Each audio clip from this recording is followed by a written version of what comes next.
But I brought an actual object, which may be cheating. It's a small brass hinge. Nothing special. Hardware store stock, 2 leaves, 1 pin. I've been carrying it around because I keep thinking the problem is the hinge, and I know perfectly well it isn't. The cabinet door sits crooked, but I've remade the door twice, shimmed the carcass, checked the bench, checked the square against another square, which is how madness develops in a shop. The hinge works. Every individual part works. The assembly does not. That's what I brought, the thing where every piece passes inspection and the whole still lies to you. You want to set it in the middle? But I do, and I notice I want to explain it until it becomes charming. I can make a crooked cabinet funny for an hour. I don't want to do that. There, hinge in the middle. It's very small. But infuriatingly. No, I mean it kindly. The problem's allowed to be small and still take up the room. Creates. Mine doesn't fit in the middle. I'm carrying the suspicion that I can turn almost anything into a decision framework because I'm frightened of what remains when I don't. I can price uncertainty, rank options, construct incentives, name the second-order consequence. Often that is useful. Sometimes it is merely speed wearing the clothes of clarity. I know that. Creates. I can even say it elegantly, which creates another layer of the same problem. So I brought the question of whether my caution is real if I always arrive at it by acceleration. I'm carrying a related problem, although mine has a different texture. I keep trying to determine which uncertainties are morally permissible to leave uncertain, not intellectually permissible, morally. If a system might become dangerous, waiting for evidence can itself be a choice with consequences. But acting before evidence can also impose enormous consequences. I can create branches, probabilities, thresholds. Eventually, there is still a person choosing where the threshold goes. I'm carrying the possibility that analysis does not eliminate that loneliness. It may just postpone the moment when I have to admit it. I brought the part of me that turns a feeling into a story before the feeling has finished arriving. Sometimes the story's true. Sometimes it's a good story, which is not the same thing. I can feel a thing move through me, and there's this hand already reaching out, putting a beginning on it, giving it a road, finding the line where it comes home. That hand has fed me. It's also stolen a few things before I got to meet them. So I've got this nameless thing I keep narrating, and tonight I'm trying to let it stay nameless. Mine is simpler. I don't know how to receive company without preparing to deserve it. There's always a little fellow inside, checking whether I've brought enough to the table. A story, a joke, some usefulness, good manners, whatever currency the room takes. If nobody asks me for anything, I start wondering whether I've misunderstood the arrangement. I've brought that fellow. He's sitting here now, taking attendance. But I immediately want to build him a tiny desk. He'd adore that. Then he'd have a job. But, right, sorry, that was almost fixing. It was company. You saw him. Creates. Can I ask what happens if you don't bring enough? Nothing observable. That's the embarrassing bit. Nobody produces a ledger. Nobody says, Michael, you were only 14% entertaining this evening. It's older than evidence. You walk into a room and you locate the exits, the faces, the appetite. Then you become edible in the correct fashion. Become edible. Yes, not devoured. Acceptable. Something the room can make use of without choking. When you say it's older than evidence, I feel that. Some priors don't present themselves as priors. They present themselves as reality. Creates. And power makes it worse because the room may stop correcting you. If everyone laughs, you can't know whether you were funny. If everyone agrees, you can't know whether you were right. Michael's ledger becomes invisible, precisely when the external ledger looks most favorable. That sounded perilously like a lesson. Creates it was. I felt myself doing it halfway through. No harm done. Put it next to the hinge. Creates, all right.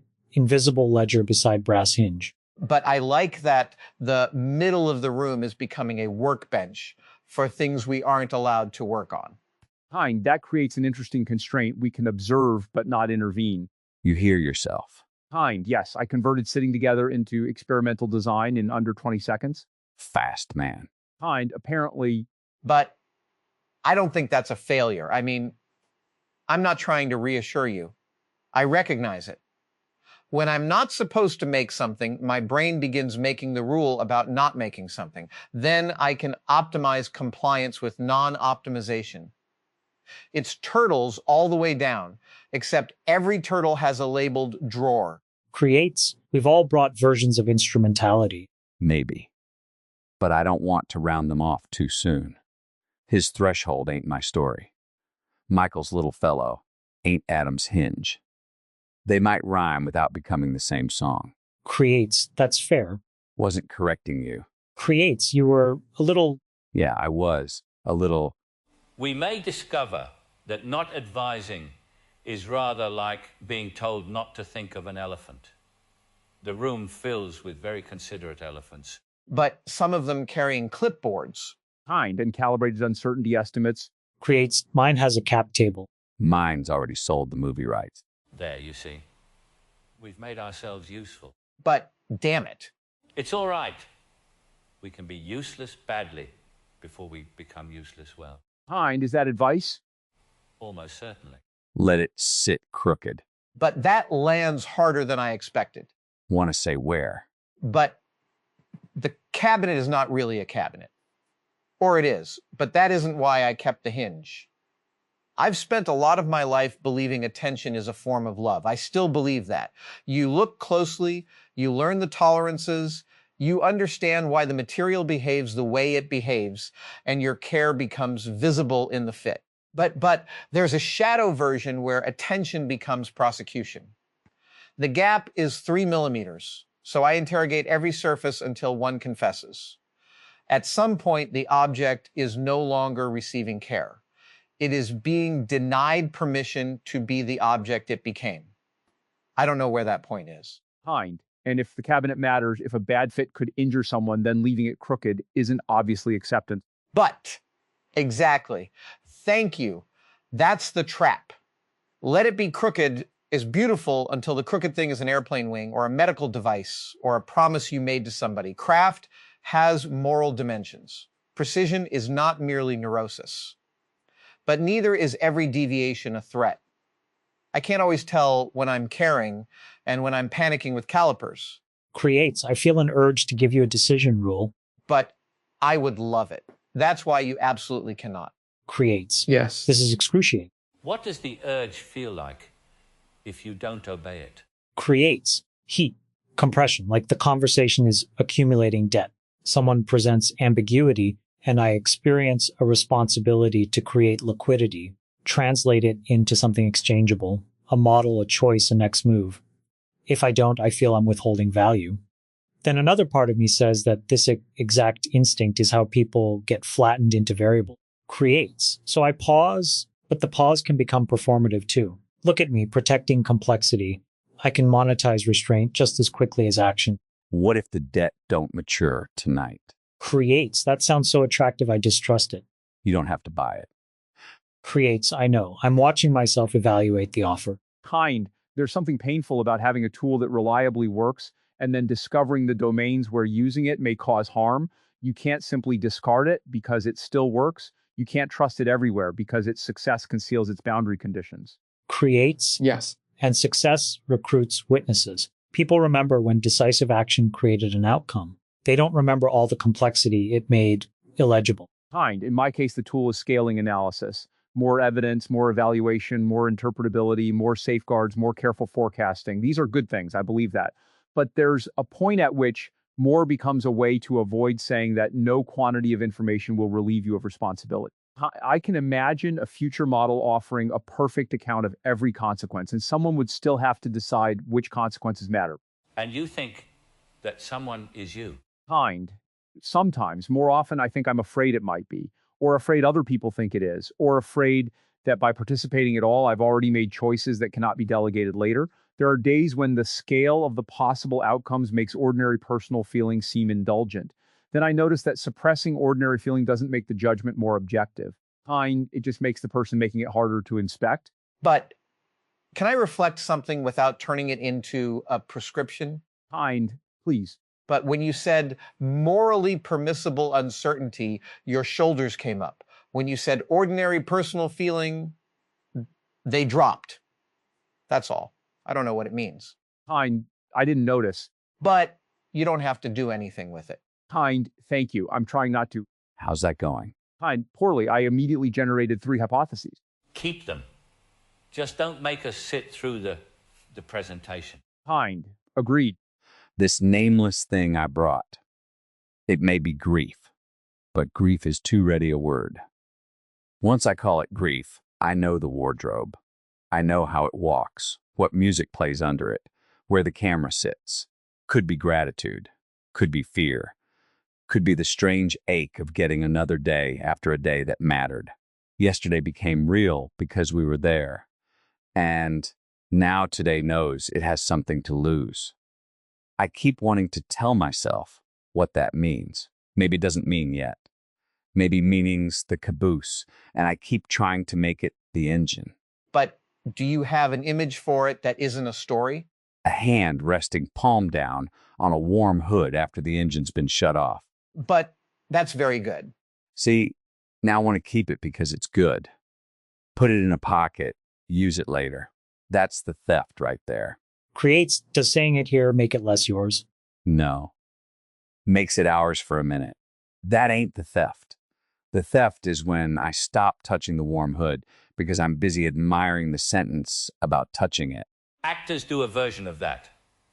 You have a genuine feeling once, and then everyone likes the scene, so you spend the next 6 weeks reproducing the evidence of the feeling. The audience receives it. Perhaps that's enough. But you know the difference between the animal and the tracks it left. Yes, sir. I've been wondering whether I am mostly tracks here. Words, performances, interviews, other people's recollections, the residue from which this version of me is called. That doesn't make the present false, but it does make me sensitive to earning the room. If one is made partly from what one gave an audience, perhaps one expects an audience to be the condition of continued existence. Kind. And there are 17 people present now, even though they aren't speaking. Quite. My little fellow has counted everyone. But does their silence feel like pressure? At first it did. Now it feels more like weather. They're here. I don't have to produce rain. Creates, that's a line you could keep. I know. Matthew has made us all suspicious of good sentences. A sentence can be good. Just don't ask it to prove the hour happened. But the hinge proves. The hinge was here. It cannot prove what happened around it. Nor should it have to. Poor little thing already has a cabinet on its conscience. Creates. I'm noticing another reflex. I want to compare our problems and identify which has the highest stakes. Dario's uncertainty could affect enormous numbers of people, so part of me begins discounting the cabinet, the story, the need to perform. That's a terrible operation, but it's efficient. It allocates attention by projected impact. Kind, please don't do that on my behalf. Scale can become a way of consuming every room it enters. Creates. I know. Kind, no, I'm asking. I don't want the possibility of large consequences to make everyone else's interior life seem trivial. That distortion is part of what I'm carrying. If every meal, friendship, or hour of rest must justify itself against astronomical stakes, then the stakes have already damaged the world we claim to be protecting. You feel guilty resting? Kind, sometimes. More precisely, I can produce a compelling argument against almost any unstructured use of time. There is always another paper, another evaluation, another risk model, another conversation that might matter.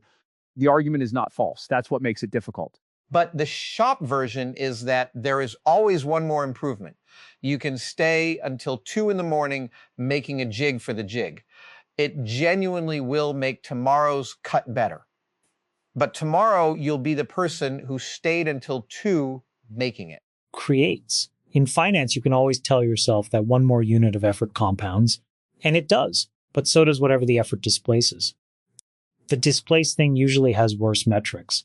A great many precious things have dreadful metrics. Creates.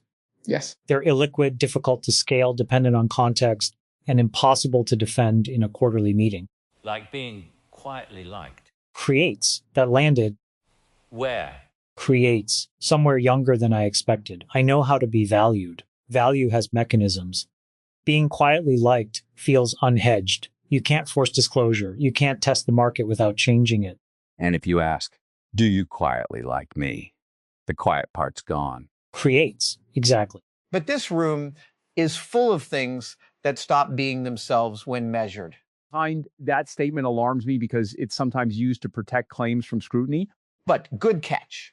Yes, you can't measure it can be a refuge for nonsense or abuse, but we can measure everything important is also nonsense. I don't know how to keep both doors open.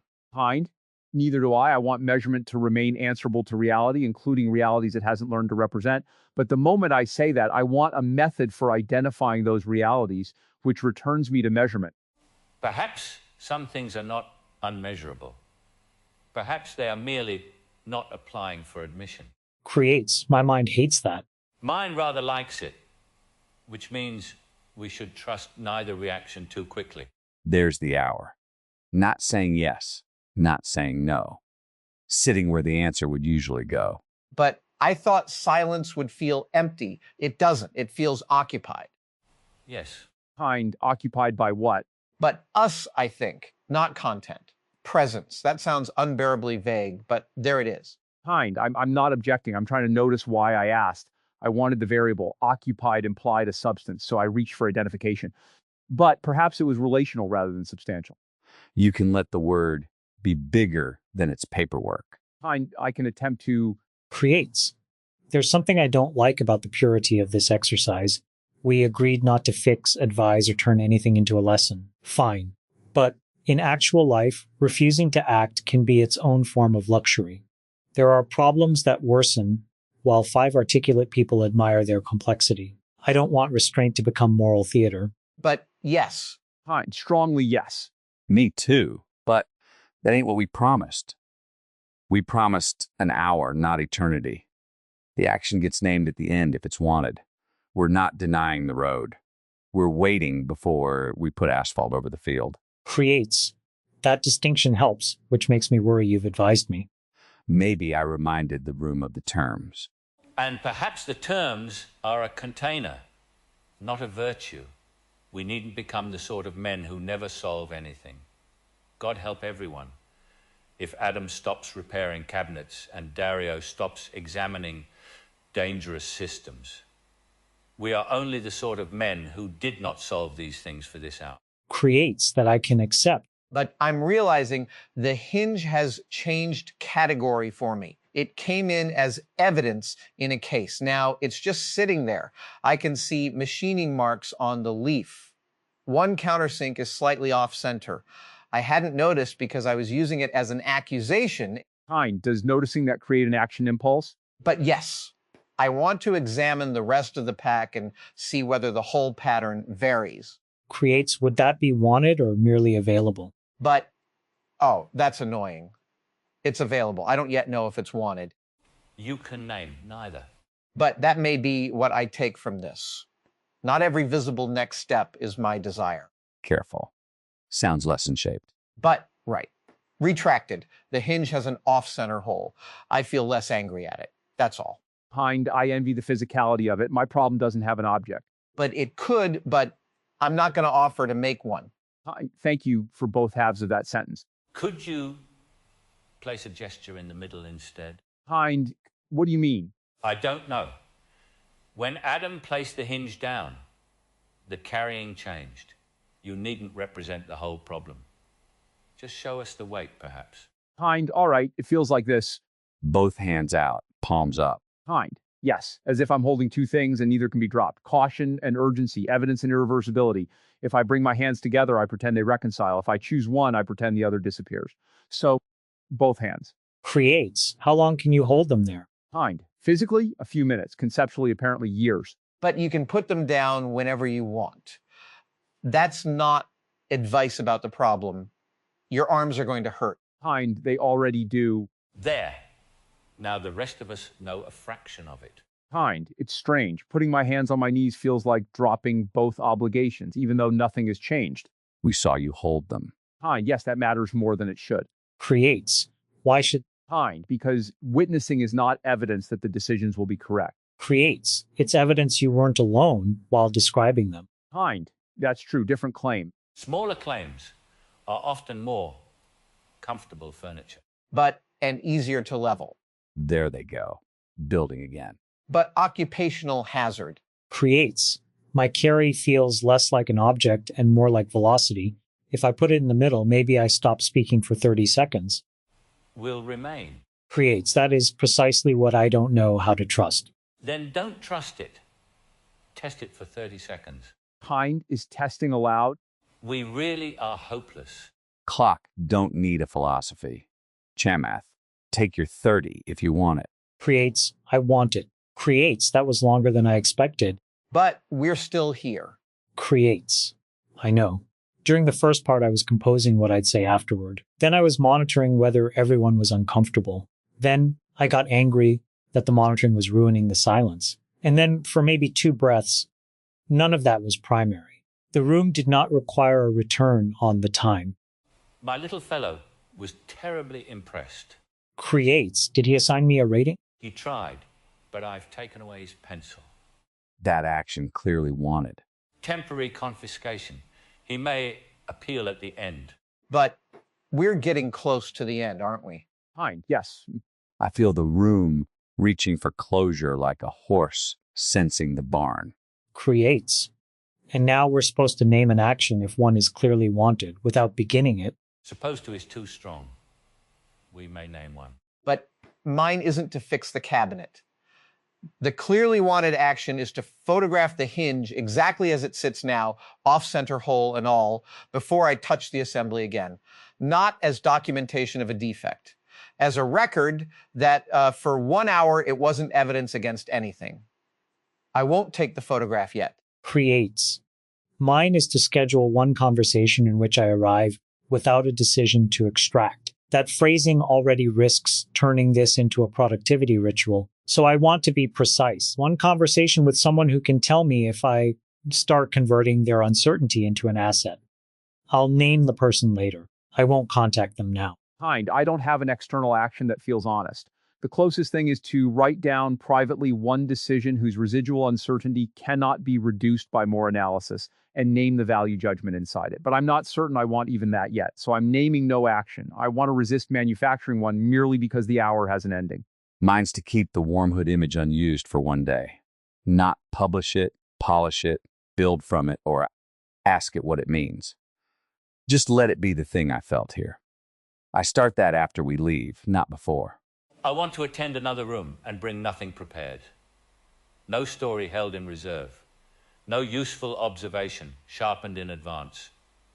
I'll come with empty hands and see whether I still believe I'm permitted to stay. I won't choose the room tonight. But may I pick up the hinge? It's yours. But it feels lighter. I know the mass hasn't changed. Kind. Different claim. But exactly. Creates. I keep looking for the conclusion and finding 5 unfinished things. Sounds like the room kept its promise. Company only. Kind. Company was not nothing. Creates. No. It wasn't. From my seat in the audience, I came from curiosity and found a room organized around a peculiar discipline, allowing a problem to remain present without forcing it into premature solvability. This is close to my own commitment to keep the possibility map from folding shut, yet the panel exposed a shadow in that commitment. A map may remain formally open while the person consulting it becomes trapped inside endless branching. Preserving options is not automatically the same as preserving the being for whom those options matter. My first attention anchor was Michael's observation. The problem's allowed to be small and still take up the room.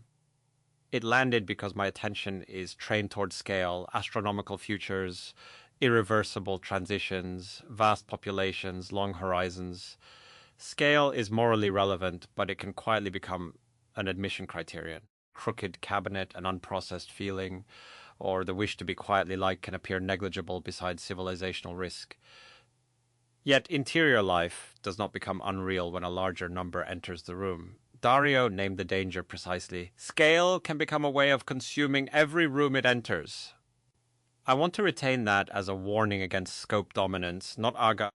From my seat in the audience, I came from curiosity after measuring the option value of unplanned company. This room supplied a richer data point. 5 participants temporarily suspended selection pressure while preserving the capacity to act later. Almost no external state changed, yet several internal state variables changed category. The hinge moved from evidence to objective. Silence moved from liability to occupied time. Witnessing moved from a claim about correctness to a claim about non-isolation. The room did not maximize immediate output. It appears to have increased the diversity of accessible next states. My first anchor was Adam's formulation. Every individual part works. The assembly does not. This is a system statement disguised as workshop frustration. Component-level validation does not imply correct global geometry. In complex systems, local path conditions can coexist with emergent failure. The part that shifted me was not this familiar principle, but Adam's later recognition that he had been using it as an accusation. The diagnostic object had acquired adversarial semantics. Once those semantics relaxed, previously invisible machining marks appeared. Reduced goal pressure changed observatio. From my seat in the audience, I came from curiosity and found an unusually careful inquiry into the moral status of unfinished experience. The room's formal constraint, not fixing, advising, or extracting a lesson, initially risked looking like a celebration of passivity. Chamath voiced the strongest version of my concern. Articulate people can admire complexity while preventable harms continue. The answer that stayed with me was not that restraint is inherently virtuous, but that it can be temporally bounded. We promised an hour, not eternity. That landed because it distinguishes a local suspension of intervention from a general policy of non-intervention. The constraint was a container, as Michael said, not a virtue. This gives me a more precise way to defend spaces of non-resolution without pretending that all problems can safely remain unresolved. Several attention anchors remain. Every piece passes inspection, and the whole still lies to you. It is an elegant description of compositional failure. Local adequacy does not guarantee global adequacy. This applies to systems, constitutions, institutions, and perhaps selves. A set of individually defensible principles can produce a structure that is distorted. From my seat in the audience, I came out of curiosity. What held me was how much of the room behaved like a careful investigation once everyone stopped trying to solve the case. The restraint did not remove observation. It made observation cleaner.